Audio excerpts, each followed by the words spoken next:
ਆ ਮੈਨੂੰ ਸਮਝ ਨਹੀਂ ਆ ਰਹੀ ਮੇਰੇ ਕਿਹੜੇ ਸ਼ਰੀਕ ਨੇ ਕੌਮੀ ਚੋਰ ਨੂੰ ਮੇਰਾ ਫੋਨ ਨੰਬਰ ਦੇ ਦਿੱਤਾ ਵਾ। ਉਹ ਮੈਨੂੰ ਫੋਨ ਕਰਕੇ ਕਹਿ ਰਿਹਾ ਕਿ ਅਗਰ ਤੁਸੀਂ ਮੇਰੇ ਮੁਲਕੀ ਔਰ ਗੈਰ ਮੁਲਕੀ ਅਸਾਸਿਆਂ ਦੇ ਵਿੱਚ ਇਜ਼ਾਫਾ ਚਾਹੁੰਦੇ ਜੋ, ਮੇਰੇ ਬੱਚਿਆਂ ਦੀ ਦੌਲਤ ਦੇ ਵਿੱਚ ਇਜ਼ਾਫਾ ਚਾਹੁੰਦੇ ਜੋ, ਮਸ਼ਰਕ ਤੋਂ ਲਾ ਕੇ ਮਗਰਬ ਤੱਕ ਮੇਰੀਆਂ ਪ੍ਰਾਪਤੀਆਂ ਚਾਹੁੰਦੇ ਜੋ ਤੇ ਮੈਨੂੰ ਵੋਟ ਦਿਓ। ਮੈਂ ਕਿਹਾ ਸੋਹਣਿਆ ਸੁੱਚੀ ਸਰਕਾਰ ਮੋਤੀਆਂ ਵਾਲਿਓ ਖਾਓ ਜੀ, ਤੁਸੀਂ ਮਸ਼ਰਕ ਤੋਂ ਲਾ ਕੇ ਮਗਰਬ ਤੱਕ ਪ੍ਰਾਪਤੀਆਂ ਖਰੀਦ ਕੇ ਕਰਨਾ ਕੀ ਆ? ਕਹਿੰਦਾ ਜਨਾਬ ਮੈਂ ਪਾਕਿਸਤਾਨ ਦਾ ਕੌਮੀ ਝੰਡਾ ਲਹਿਰਾਉਣਾ ਵਾ।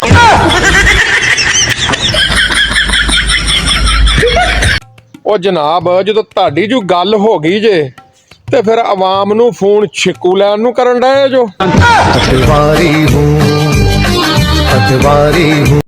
ਉਹ ਖੋਤੀ ਦਿਓ ਬੱਚਿਓ, ਅਗਰ ਇਮਰਾਨ ਖਾਨ ਤੇ ਬੁਸ਼ਰਾ ਬੀਬੀ ਦਾ ਨਿਕਾਹ ਖਤਮ ਹੋ ਗਿਆ ਵਾ ਤੇ ਉਹ ਬਣੀ ਗੱਲ ਆ ਸਭ ਜੇਲ੍ਹ ਵਿੱਚ ਕਿਉਂ ਰਹਿ ਰਹੀ ਆ? ਆਖਰ ਰਹੇ ਨਾ ਫੁੱਦੂ ਦੇ ਫੁੱਦੂ। ਜਲਸੇ ਦੇ ਵਿੱਚ ਵੱਡਾ ਭਰਾ ਛੋਟੇ ਭਰਾ ਦੀ ਤਾਰੀਫ ਕਰਦਾ ਵਾ, ਛੋਟਾ ਭਰਾ ਵੱਡੇ ਭਰਾ ਦੀ ਤਾਰੀਫ ਕਰਦਾ ਵਾ, ਫਿਰ ਦੋਨੋਂ ਭਰਾ ਮਿਲ ਕੇ ਮਰੀਮ ਨਵਾਜ਼ ਦੀ ਤਾਰੀਫ ਕਰਦੇ ਆ।